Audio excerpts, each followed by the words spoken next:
Hello,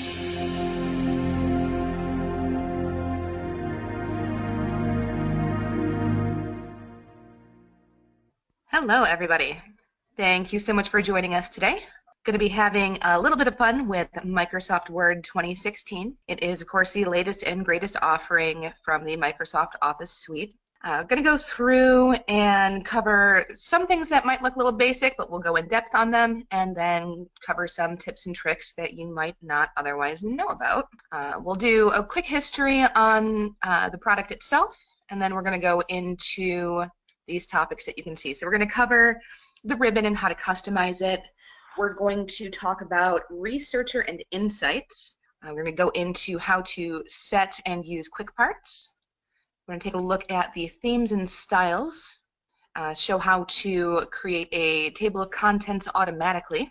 We're going to explore Format Painter, show how to use the updated version of Find and Replace. We'll show you how to customize autocorrect, get into a little bit of sharing and collaboration, and then I've got a few bonus tips for you as well. Those of you who have sent in questions beforehand, I have compiled the ones that I can answer most easily in this particular format. If afterwards you have any questions, please feel free to reach out to us again. Anything that has not already been answered, we will do our best to contact you, but if you don't hear from us, please feel free to make that outreach. We do want to make sure that all of your questions do get answered one way or the other. So, I'm going to take a look at Microsoft Word itself.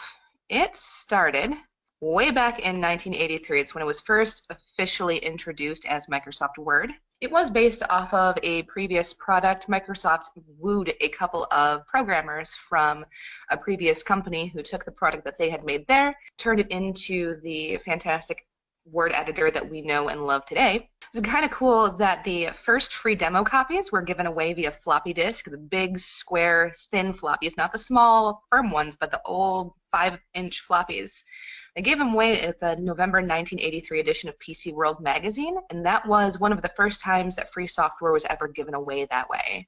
Anybody who had magazine subscriptions, even into the mid-2000s, probably remembers that those software giveaways were things that continued to happen for quite some time. I remember even relatively recently still getting Xbox demo games with Xbox Magazine, things like that. So it started way back in 1983 with Microsoft Word.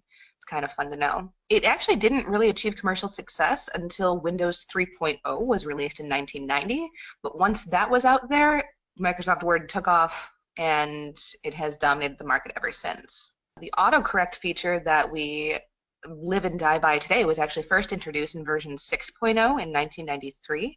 That fact actually surprised me because I would have thought that autocorrect seems like a much more modern concept, especially with the smartphones that we use today. It turns out that it started way back in 93. So autocorrect has been around actually before the spell check suggestions were. That came much later. The red squiggly line underneath the misspelled words actually came after autocorrect. So that was fun to know. And then the ribbon that was sort of a stylistic revolution for Microsoft Word first made its appearance in 2007. So we're going to go ahead and start the presentation there with the ribbon. When it was first announced, the ribbon was not super popular. People didn't like the change. They weren't used to the way that it's presented. Everyone's used to the standard menu options that we have along the top here, but this ribbon with all of these icons and options here, people were afraid that it was too cluttered or too messy or it was overwhelming. But as the product got more feedback and as we've used it throughout time, it has gotten a lot more refined and it is a lot more customizable. So some of the cool things about this is that anything that you want to have in your ribbon, you can set to have in your ribbon. Features that you use frequently, if you right-click on them, you can add them to a custom quick access toolbar that would be shown below the ribbon.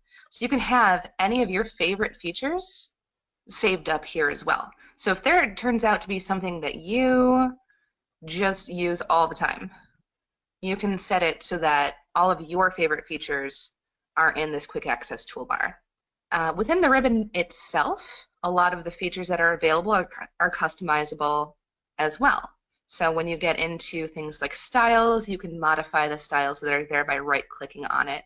A lot of options have other options, other sub-options beneath them if you right-click on them as well. Otherwise, you can just add it to the ribbon, customize the ribbon, collapse the ribbon if you just don't want to look at it anymore, or if you need a bigger screen to see, you can open and close it with either the View tab or the View menu, or you can use the buttons that pop up as well.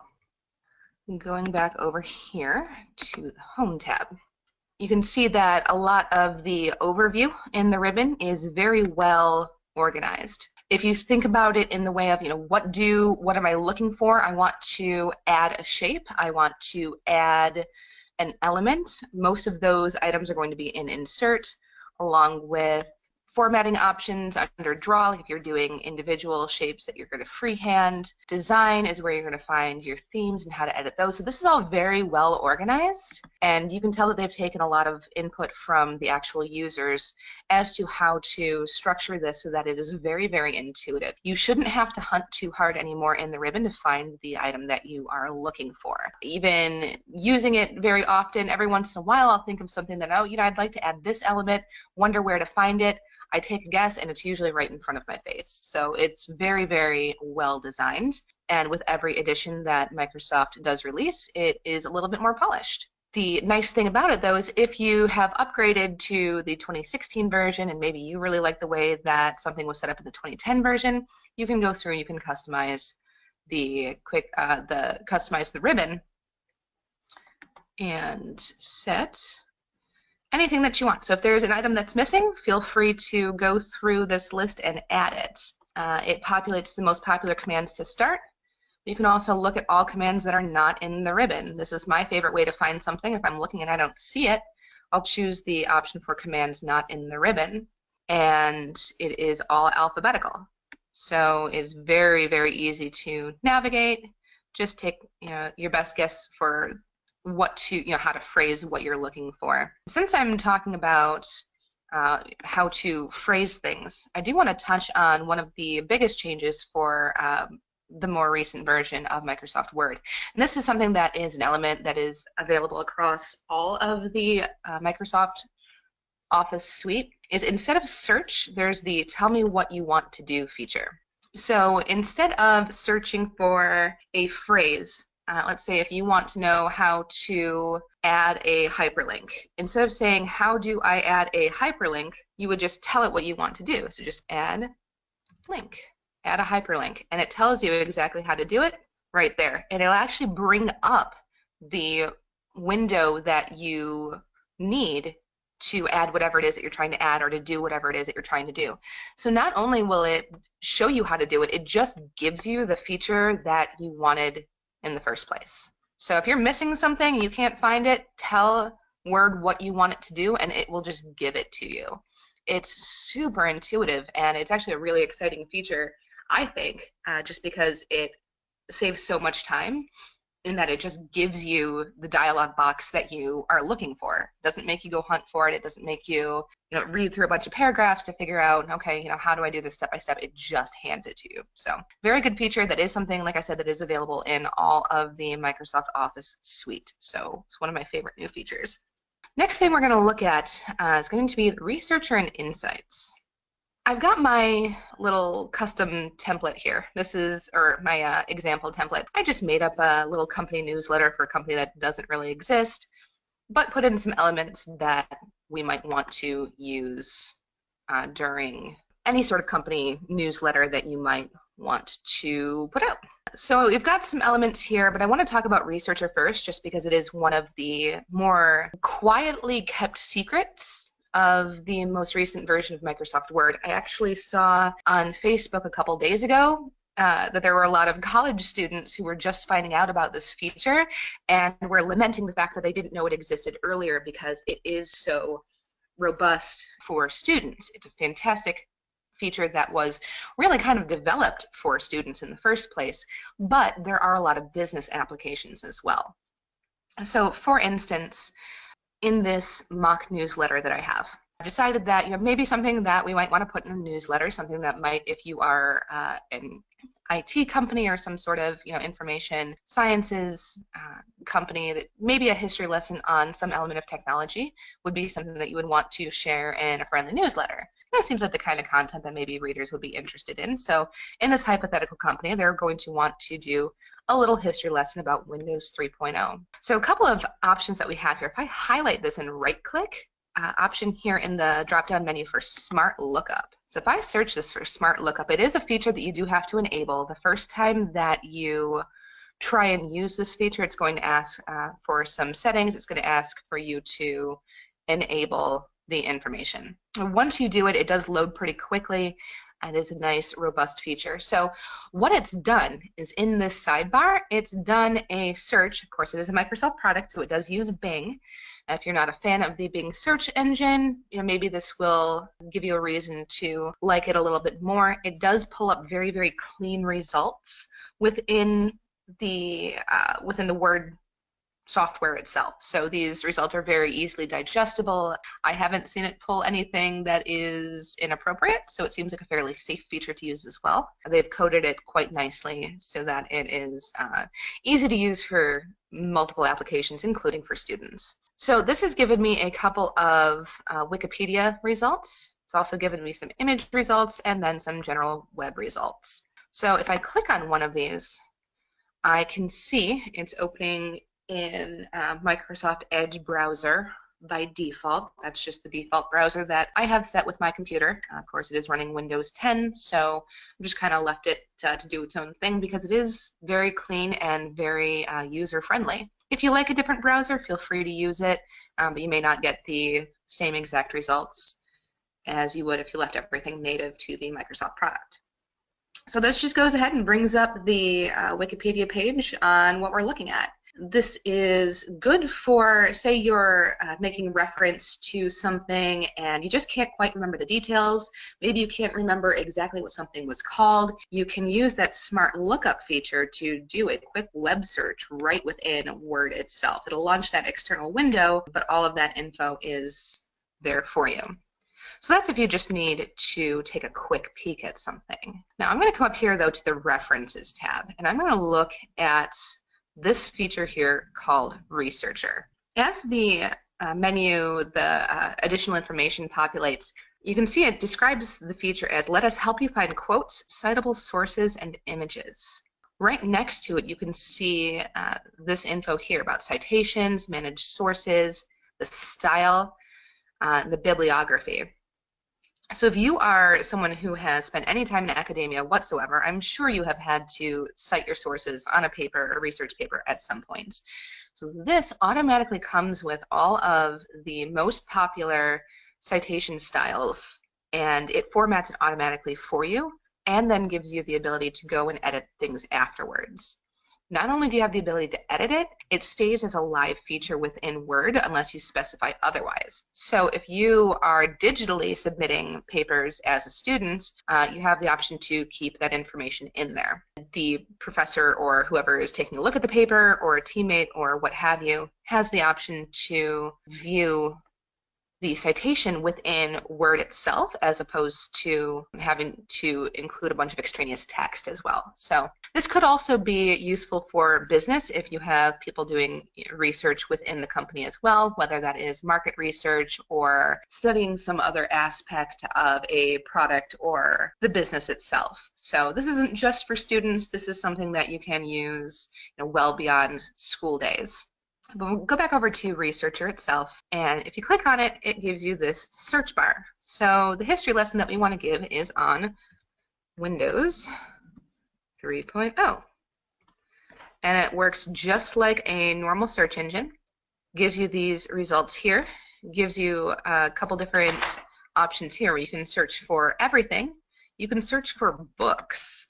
So if you specifically need references that are not websites, something that is more geared towards students but does have business applications as well, if you've got an assignment where they have said, you can't use a website, you have to use hard copy sources, this will give you information on those hard copy sources. Otherwise, for the most part, for this application, for business application, the website search is going to be what you're really going to be looking for. So you can scroll on through here and see all of this information on Windows 3.0.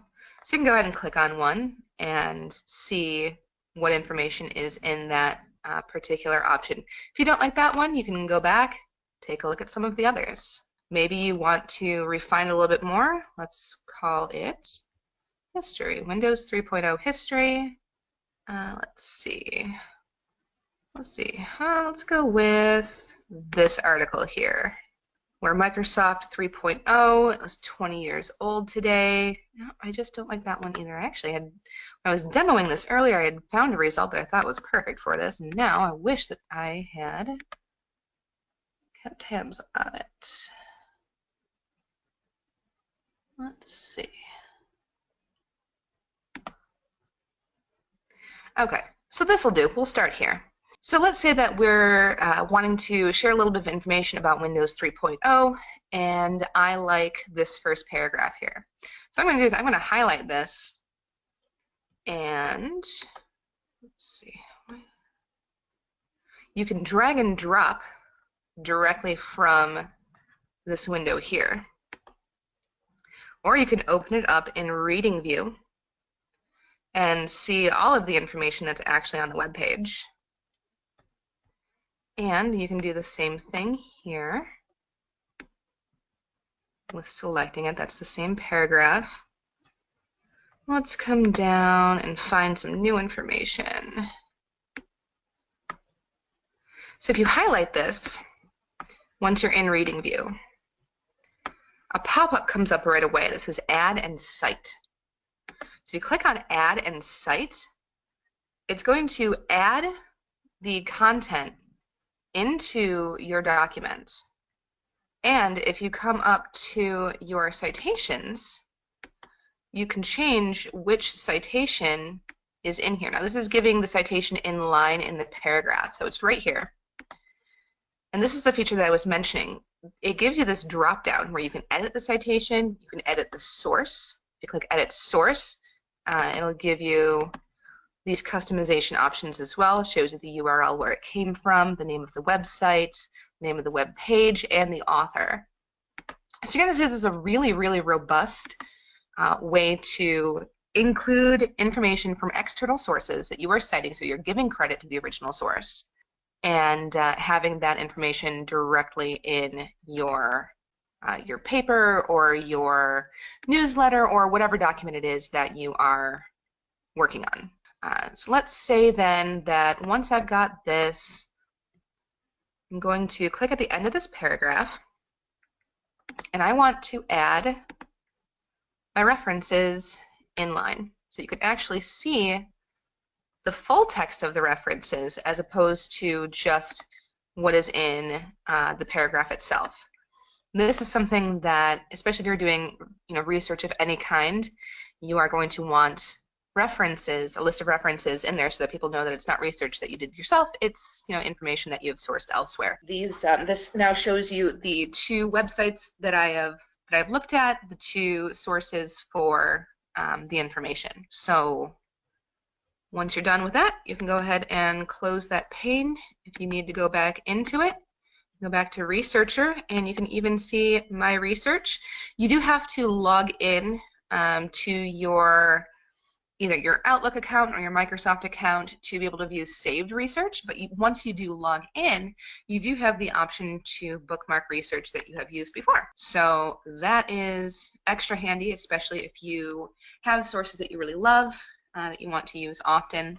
And again, from a business standpoint, you may not need to necessarily do a whole bibliography or references, but say there's a source for jokes, or there's a source for tech tips that you really like, or there's a source for recipes that you like to share. Keeping those things bookmarked as well makes it very, very easy to add content directly to your newsletter. And of course, you can also add content from your own website. So that information can be stored there within Word itself. Right, so that is Researcher. Next up, I'm going to take a little stroll into Quick Parts. Quick Parts is sort of like mini macros. It gives you options to, back over to my ribbon here, it gives you the options to not have to type things over and over again that you use frequently. So something that in a business newsletter or a flyer or anything that you are publishing through Word, you're probably going to want to have your company information somewhere that is easily accessible. You can put it in the header or the footer. It might get a little cluttered. Maybe you want to make it really stand out. This is a great way to do it, but of course you're not going to want to type it out every single time, especially if you start adding phone numbers and fax numbers and email addresses, maybe even like a company byline, something like that. It'd be nice to just be able to have that available to you without having to remember exactly the format, maybe especially if you've got multiple phone numbers. It is a lot of information that could potentially get lost. So under the Insert tab, there is the option over here. Now, mind you, if you don't see something exactly where I see it, I have done my best to leave my edition of Word as close to out of the box as possible. That said, I can't rule out that I may have dragged and dropped something somewhere at some point without recalling that I did that. I do try to leave it alone, especially for doing these demos, so that you can see exactly where to find the option. But if you don't see it, of course, you can always use the tell me what you want to do. Just type in, quick parts if you don't find quick parts. Okay, so you're going to want to highlight the information, go into Insert, and then Quick Parts. This option here, right at the top where it says Auto Text, you have the option to save selection to auto text gallery. If you click on that, not left click or not right click, that you can add, this is going to say create new building block. So building blocks are what they are calling these individual elements that you can add one at a time or in batches at any point. So this one, we're going to name it, it's going to automatically populate the first line of text. Let's say I want to call this company address. You can leave it in the gallery and category that it sets as default, or if you have a lot of these that you end up building, feel free to create individual galleries and categories for these things so that you can search them even more quickly. I'll show you in a second what it looks like to start navigating these building blocks. So I'm just going to click OK, and it is going to have this set. And it is going to remember the formatting exactly as is. You can always overwrite it later. Then let's say that I'm working on a new newsletter and I want to add that. I can now click on the arrow for Quick Parts, go over to Auto Text. It is showing me the company address. This is the item that I have just entered, and I can drop it right in there. And it gives me exactly what I entered before. Now, I did mention the building block. So that individual element is called a building block. That's what it's referred to. It's what Word has named it. So let's say that the company moves and you go to a new office, you open a new office, maybe you want to edit that. It is very nice that it sorts these automatically by the gallery, so it is alphabetically auto text comes up first. You can of course always sort it any other way that you like, but leaving it as sorted alphabetically by gallery gives you all of the auto text options that you have entered up at the top. So once you get here, you can edit the properties of it, which is that same context that was there before. If you don't want it anymore, you can delete it. So let's say that we never want to see that again. Go ahead and make it go away. I can delete that building block. So you can go through and customize these other ones that are in here as well. This is, for the most part, things that are more easily accessed elsewhere. That said, if you do ever want to change any of the elements in here, or if there are just some that you absolutely hate, you can make them go away. You don't have to deal with features that you don't want. I love that Word gives you the option to not just customize what you see, but customize what you don't see. So I do appreciate that kind of flexibility and the ability to really take control over the software that you are using. All right, next up we're going to get into the real fun. we're going to start talking about themes and styles. Of course, every company knows that branding is a huge part of who you are as a company, how you are forward-facing to your clients and the public in general.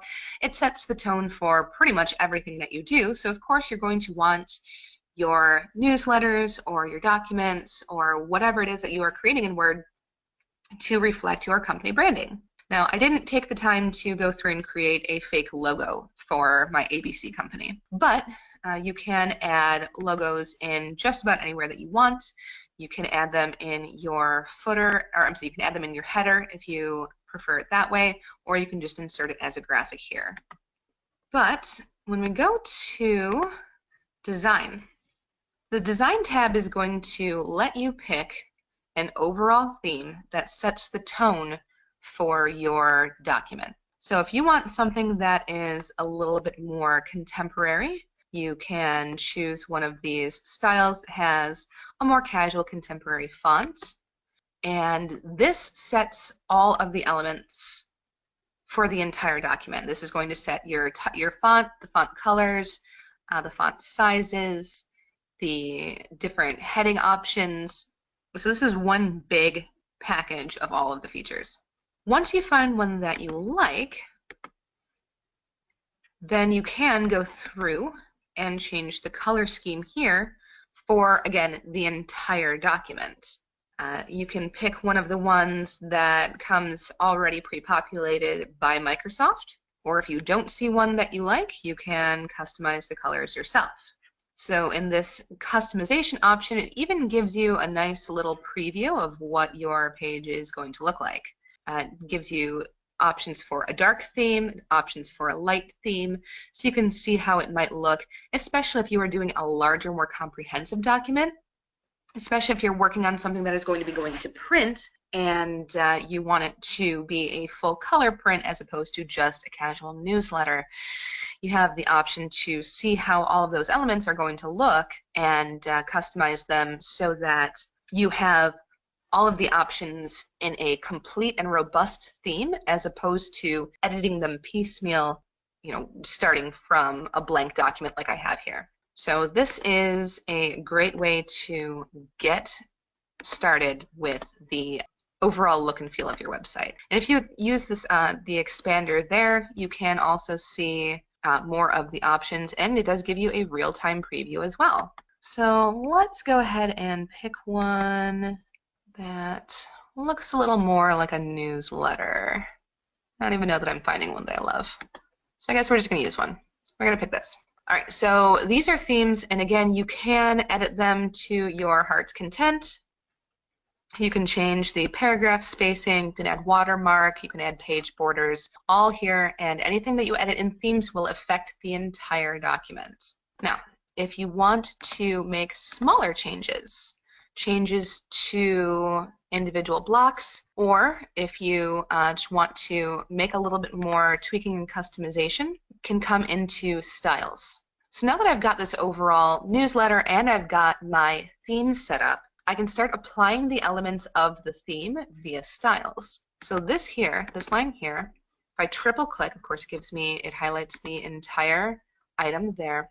I can choose that I want this to be my title. Now, even though I don't necessarily love the fact that the font is as big as it is, setting the style element makes it referential to other elements within Word itself. Namely, the next thing that we're going to go over is going to be the table of contents. So it's important that if you want to automatically take advantage of some of the features that Word offers you as far as how the different pieces of this document will play together with other pieces, it's important to go ahead and use the styles and assign them correctly. So I am going to let it do that. So this is going to be my title. But I can right click on it and modify. All right, so this font I like. The color black is good, but I don't need that font to be quite so big. So I'm going to bring this down to, let's see, let's just make it a little bit right about there. I think is good. And click OK. I'm going to make the executive decision that I want that on a second line. Okay, so now that kind of stands out as the title. Next thing, now that I've got these, the overall title set, I'm going to want to start defining the different sections. So this introduction I'm going to set as heading 1. And then within the introduction, I'm going to also include what's new as a subheading.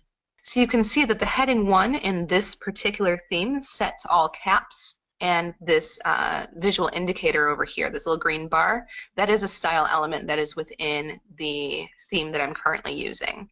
If you don't like that particular element there, of course, that would be something that you'd want to go back into the theme, maybe select something different, or edit the theme so that that graphic element is not added automatically. And then the subheadings, or the heading level 2, increases the size of the font, changes the font face, and but it's not all caps. So you can see there's a little bit of visual differentiation there.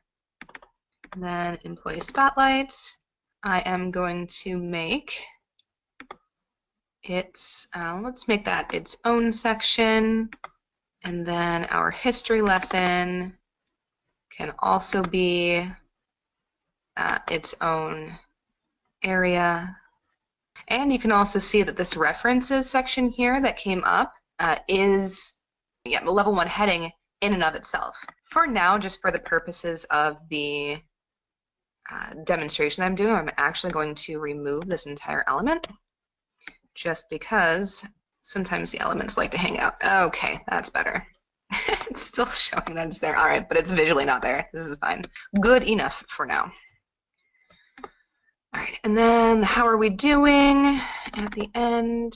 We're going to go ahead and set that as a level 1 heading as well. All right, so now that we've got all of these headings, the subheadings, and the title set, all right, what was the point of all of this? The next thing that I'm going to want to talk about is table of contents.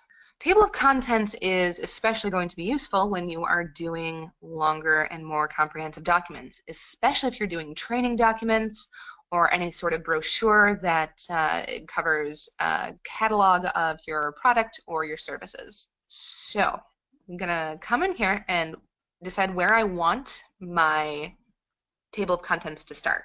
I'm going to want it on page 1. I can put it after the introduction if I want, but I'm thinking that for these purposes, I'm going to put it right here after the title. So going back into our references tab, there is, it's typically on the left here by default, the table of contents dropdown. If you click on that, you can see a couple of different options here. There are 2 automatic options, and there's a manual option. You can also go to office.com and download additional table of contents styles if you don't like the kind that has the line that goes all the way across the page, or if you want something a little bit more compact. There are as many iterations of these default templates as you can possibly imagine. Or of course, under the manual option, you can create your own. But especially if you have a very large document, the more you can automate, the more time you save. If it's there and you're already using these header features, it just makes sense to use the automatic option. So I'm going to go ahead and use number 1. And you can see they're not really appreciably different. This one's called contents, this one's called table of contents. Other than that, they pretty much look the same. So you can, of course, go in and customize these. You can also decide where in the document you want it to go by right-clicking. If you just click on it, if you left-click on it, it's just going to put it where your cursor is. If you right-click on it, you have options no matter where your cursor is currently located. So I'm going to go ahead and do that. I just click on it, and it gives me my table of contents immediately. It's already there. It's formatted. It shows page numbers. And you can see the difference between the level 1 heading and the level 2 heading. So the level 2 heading, when we assigned that element, or we assigned the what's new section as that element, you can see that it's indented. It shows that it is something that falls under the introduction category. It lets you really organize this very, very cleanly and with very minimal time. I mean, you saw I spent a lot of time talking about it, but it took 1 click. So it was done that quickly, that easily. Now let's say that you've set your table of contents, but then you go through and you add some more elements, or you move some things around, and now your table of contents is out of date. It's not reflecting what's actually on the page. All you have to do is right here click Update Table, and it will update. You can see in the description after you hover over it for a second, it says it refreshes the table of contents, so all entries refer to the correct page number. This is also good if you, for whatever reason, change the page numbers. Let's say that you don't want the first couple of pages to be numbered page 1. Let's say that you are considering a table of contents to be before the actual first page in the document. You have the option to change that there. And it would then show you the accurate page numbers. Or if you just end up adding enough pages later, it'll update that count as well for you. Moving up, let's start talking about the Format Painter. I love the Format Painter. Format Painter makes it so that you can set an element, make a ton of tweaks to it, and not have to remember all of the steps that you took to customize a specific element. So let's say over here on our last page, I've got this, the address right here, and I want to make that stand out a little bit. So maybe what I'm going to do is I'm going to come up here and draw a shape. I like a nice rounded rectangle. Why not? Let's insert a rounded rectangle. And I'm going to draw it right around this area here. Now, when that happens, one question that I did get in the registration was, how do I make it so that text shows over an image? When you add an image or an element, it gives you this drawing tools menu that pops up. If you click on Format, you have the option over here to send the element backward. And not only can you layer it behind or in front of other elements, it recognizes that there's text there. And you can click Send Behind Text, and it automatically puts the text over the element that you just assigned. So you don't have to necessarily worry about drawing a text box. You don't have to worry about a bunch of other settings. You can just bring the text forward over the element. Then you can go ahead and make any changes that you want to this, however you want it to go. All right, so let's say, so I've got this, and I don't necessarily like that particular color. So I'm going to go over back to my drawing tools format options. And this little expander here will give you some other options. You can also see here that, let's say you wanted another element layered behind that.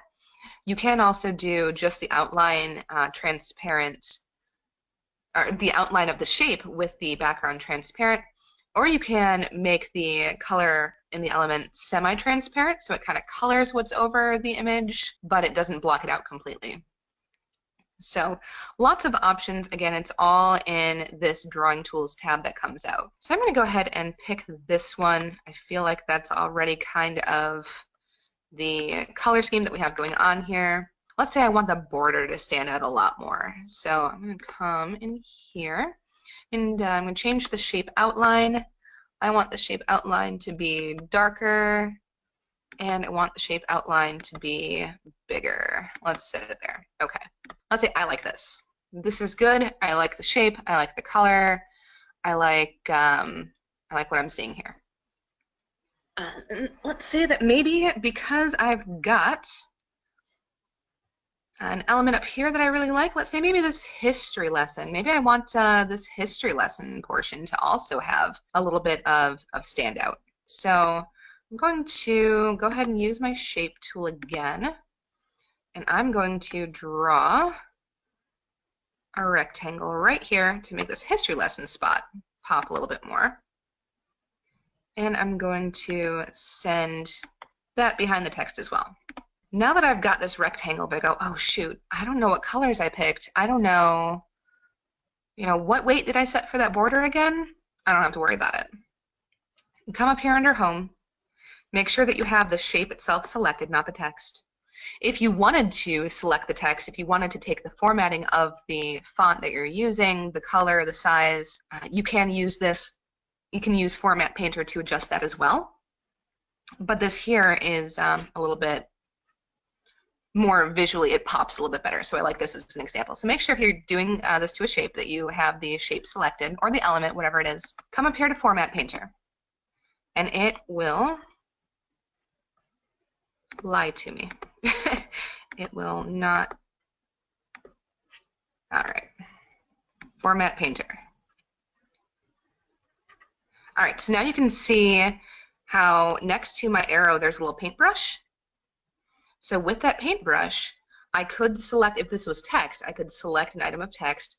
All right, Format Painter, I want to paint that. I click on the element, and now it matches. So I've clicked on the rectangle, and now the rectangle has the same color, it has the same border as did my my little business card quasi footer that I added down below. That is how Format Painter works. You can use that for text. You can use it for even photographs. If you've done some editing in line with a photograph, you can apply the format to another photograph that you load so that everything has a nice cohesive look and feel to it. All right, and go on to Find and Replace 2.0. This is kind of fun. I like that this element exists. Find and Replace has kind of always been there, but it's gotten more useful. So we all know that if there are, let's say that you've got a document about your CEO and his name is Alexander, but now he wants to be called Alex, you can go through the entire document. You can find and replace the name Alexander and change it to Alex. Pretty much everybody knows that is a thing that you can do.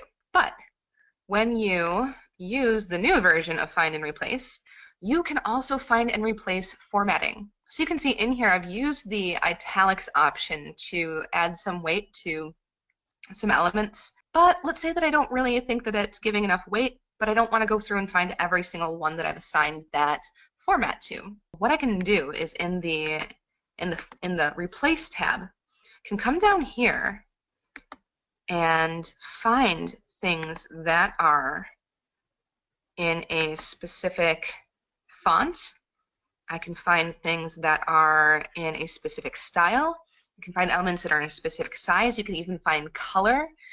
You can search the entire document for different formatting options and then replace them quickly. So, and then if you go over to replace, you can replace it with, again, click on format, and I'm doing font, but you can also see there's a ton of other options that we can get into and play with. Let's say that I want everything that's italic right now, I also want it to be bold.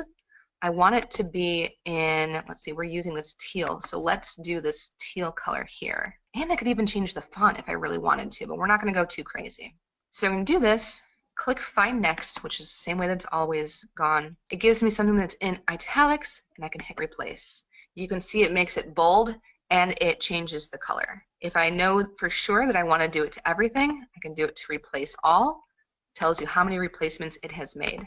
So this has gotten so much more useful than it ever has been before, especially if you're changing company branding, especially if you have an older document that needs some updating.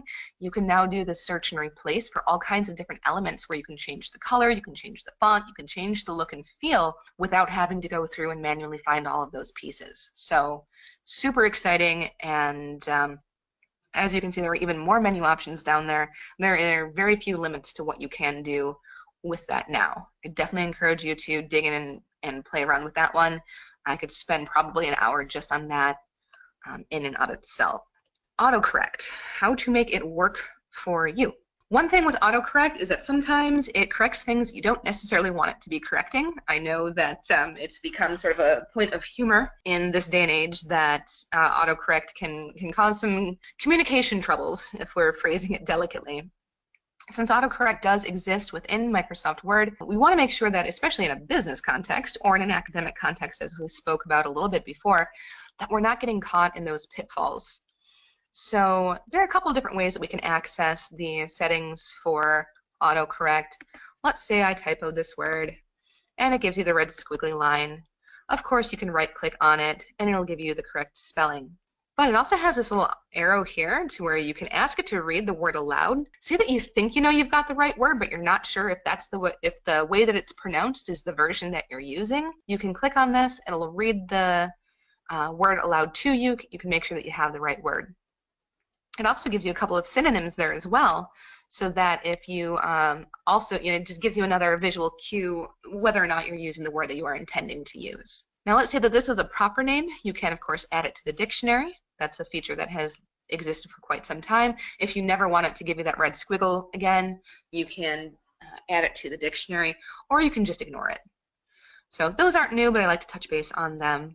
You can also add it to autocorrect. Where this feature becomes useful is, let's say for whatever reason I am constantly misspelling the word anticipated, and I'm misspelling it the same way over and over and over again. For whatever reason, my fingers don't want to type that word the way that it's supposed to be. I can add it to autocorrect so that it catches every time I'm making that repeat error and just fixes it for me. So you can have autocorrect work for you, especially once if you've noticed a pattern in your personal typing style, or just repeat mistakes that are happening. Let it work for you. There is also the last menu option here is autocorrect options. You can hop in there that way. I do just also want to show you that if you go to File and Options, let's say that you don't have something that's misspelled, so you aren't sure how to get to the autocorrect options. If you go to Word Options, it is under Proofing, and then right there are autocorrect options. This does also give you some options here to edit the autocorrect the way that it functions that it doesn't give you from the right-click menu. So if you aren't seeing something in the right-click menu that you want to use, go through the menu through File, and you might be more likely to find what exactly you're looking for. This, however, does also apply to all Microsoft Office programs. You can see that this is something that it does specify that it's for the Office suite, not necessarily just Word. It does also have a section down here for when correcting grammar and spelling in Word. So this is an additional option here as to the autocorrect options screen, which is what will pop up if you use that right-click option. So this is the screen that comes up if you right-click. It does give you some of these default ones. If you accidentally, if you hold the Shift key down for too long and you get two capital letters at the start, that is a default autocorrect feature. You can see some of these others as well. Capitalize the first letter of sentences, capitalize the first letter of table cells. So those are all turned on by default, as well as everything in this table down here. So a lot of these show some really frequently mistyped words that it will automatically fix for you without you having to define these in a dictionary. So like here it shows, fields, people sometimes put the E before the I, it automatically corrects it. This is where you can add something if you know for sure that when you first open up the program that you want something specifically auto-corrected every single time. You can add this manually that way. You can also set exceptions. So if you have a company name that is maybe missing a vowel, that is a fairly popular way to reference company names, or there's lots of products that we use within our businesses that have some spellings that are close to the actual word, might get caught in autocorrect, you can set exceptions so that it does not correct those. Same here with the first letter. Don't capitalize that. Don't correct some of these as well. You can customize that to your heart's content. Auto format as you type also has a couple of options in here that you will find useful. By default, it is going to change your ordinal. So if you have things like first, second, third, it will take the ordinal there and put it as a superscript, which means they'll be in smaller letters towards the top of the number. It's just a little bit more visually pleasing. If for whatever reason you hate that it does that, you can come in here and turn it off. Same thing with changing the quotes, fractions, and hyperlinks. Especially if you're doing a lot in print and you don't necessarily want hyperlinks to show up in blue and underlined, you can deselect that option so that it never ever does that. If you are, however, using it for documents that are shared online, you probably want to leave that active so that that feature works as advertised.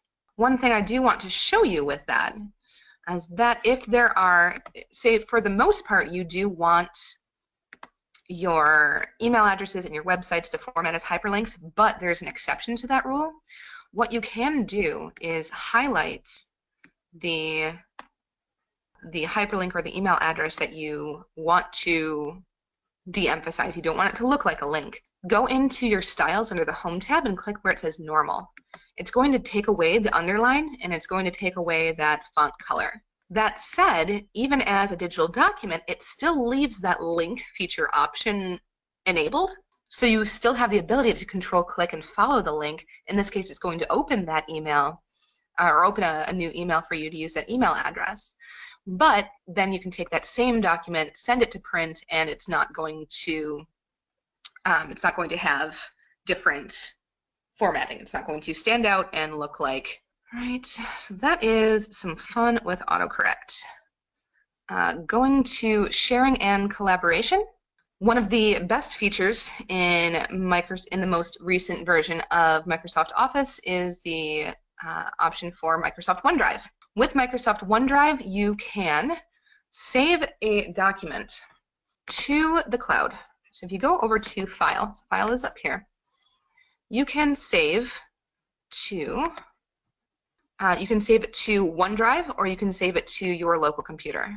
If you save it to OneDrive, it's going to go to the shared cloud account where other people in your organization or anyone that you choose to share the link with has access to open that file.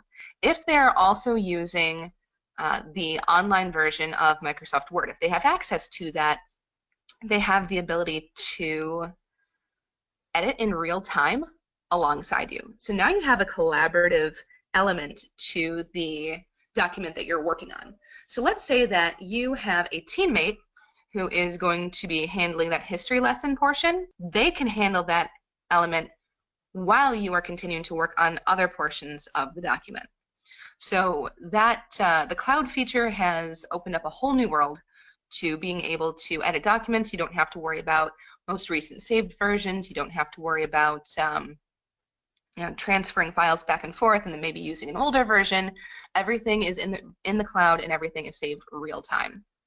So that is one of the best innovations in the most recent version of the Microsoft Office suite. Some bonus tips that we've got. There are some things that people really wanted me to go over. One thing that I want to touch on is going to be sections. The way that sections works in Microsoft Word is consider it as there's text within paragraphs, within sections within the document itself. So everything is kind of nesting. So each document is going to have sections by default.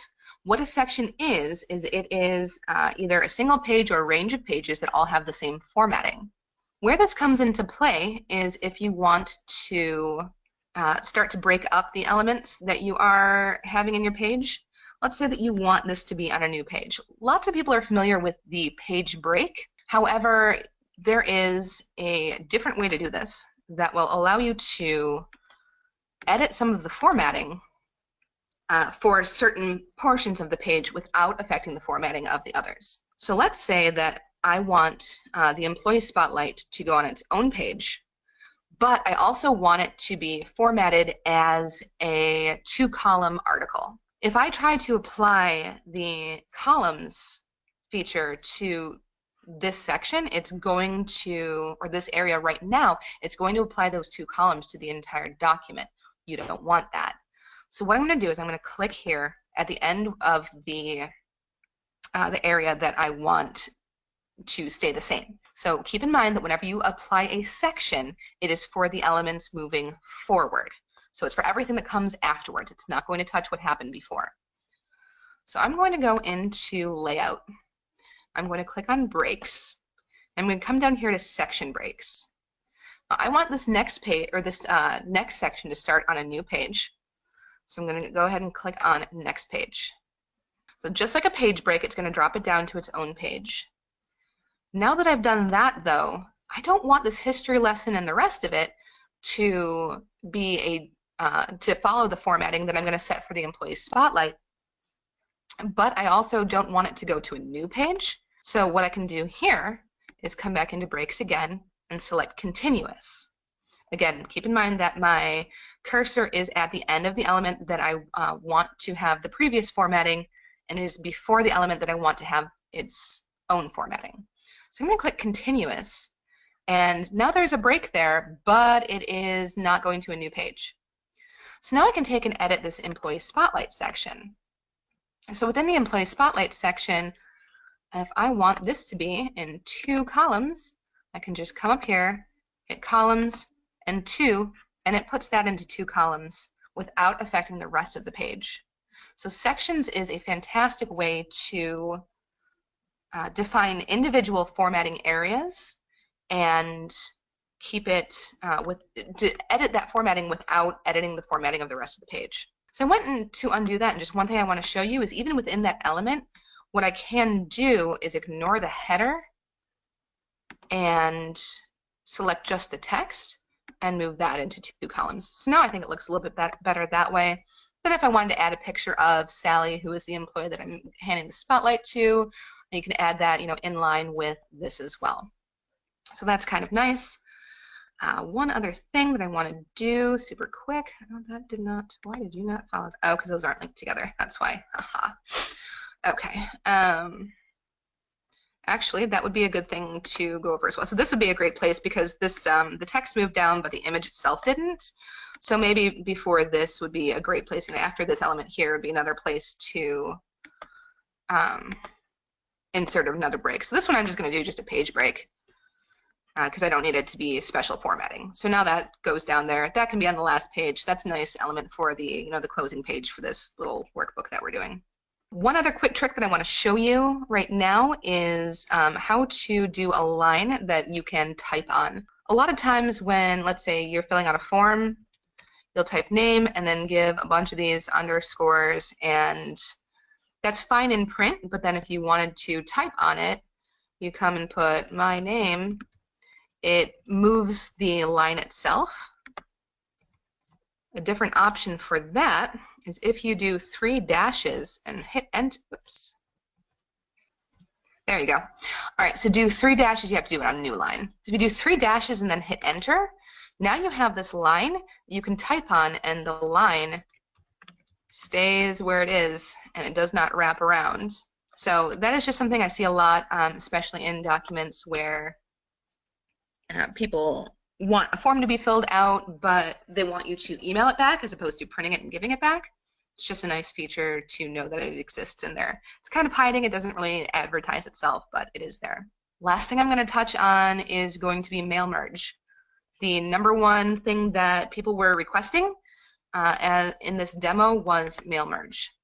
Now, the best thing about this version of Word is that mail merge is as painless as it possibly could be. There is a mail merge wizard that will take you through step by step exactly what you want to do and make it as painless as humanly possible. So under mailings, if there's this start mail merge button, and down at the bottom it says step-by-step mail merge wizard. So it opens up this mail merge element here. You can, oh, it's actually taking me because I was doing this earlier. Let's start at the top, excuse me. So it gives you the option to select a document type. This is going to be a letter. You can also obviously do email or envelopes or labels if you're doing something different. Down at the bottom it says next starting document. Go ahead and click on that. We want to use the document that we have right here. This is what we're going to be mailing out. You can also start something new from a template or start from a different existing document. We're just going to use what we have in front of us because this is what we want to mail. Next, select recipients. So you want to use an existing list. You can also type a list manually if you wish, or you can select from your Outlook contacts. I don't know why that word wouldn't come out right. However, a lot of us have an Excel file or spreadsheet file that has all of our contacts in it. So I'm going to click here where it says select a different list. I'm going to come to my documents where I have saved my address book. Now, of course, where you save your address book or what you title the file is going to be up to you, but this is what I've got here. Keep in mind that if you have any headers on your columns in that address book that you have this box down here at the bottom checked, it will ignore the first row of data rather than try and mail something to your headers. Say OK on that. It gives me the 3 addresses that I have loaded. I can sort them, I can define them, filter them if I like, or I can just click OK and send it to everybody. It doesn't give you any kind of pop-up or anything once it's successful. It just loads those in there. So you can click on Next to write your letter. Well, my letter is already written, but let's say that I want to put the address in the top. Say maybe I'm mailing, maybe this is like a trifold that I'm mailing, and I want the addresses to be printed on it automatically. So if I click on where it says address block, it gives you some different options to choose how you want to format the name, how you want it to appear, based on how formal it's going to be. I'm just going to click the default. Oh, you can also change whether or not you want the postal address or if you just want the person's name in there. And what it does is, if you see it, it puts this in kind of a little bit of a code block, if you will. You can move that address block anywhere that you want. Make sure, though, that if it starts a line that you do hit enter to put a break in. Otherwise, it's going to start the existing text right after the end of the address block. So make sure that you do give that some room to breathe in the document that you're preparing. And if you forget that step, don't worry, because when you go to preview your letters, it's going to show you a preview. And you can come in here and you can change the font, the size of this as much as you want, so that if you want this bigger or bolder, if you want it smaller or more simple, maybe you want it to fit in an envelope with a window, you can change it so that it fits however you like. And then at the end, you just complete the merge. You have the option to print, or you have the option to edit individual letters if there were changes that you wanted to make to anyone that you know for sure that you need to make a quick change to, however you want that to go. But for the most part, you can just go to print, send it to your printer, and you're done. It's going to print one for every person that was in your mailing list, and you're good to go. So that is how we have that there. That is mail merge. All right, that is everything that we have for today about Microsoft Word. Please do keep in mind that our next webinar is going to be on January 25th, same time, 2 p.m. Eastern, 11 a.m. Pacific. The topic we're going to be covering is going to be Microsoft PowerPoint. So much like we went into some of the lesser known but very powerful features of Word, we are going to do the exact same thing with PowerPoint, and I don't know if you can tell, but I kind of love PowerPoint, so I'm looking forward to that one as well. That is going to be everything for today.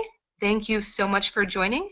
As I mentioned before, if you do have comments or questions that did not get answered, or if you did not get a response as of yet to your previous submissions, please do reach out to us. We are more than happy to help continue your education about Microsoft Word and make sure that you are good and comfortable with the software. Thanks so much, everybody.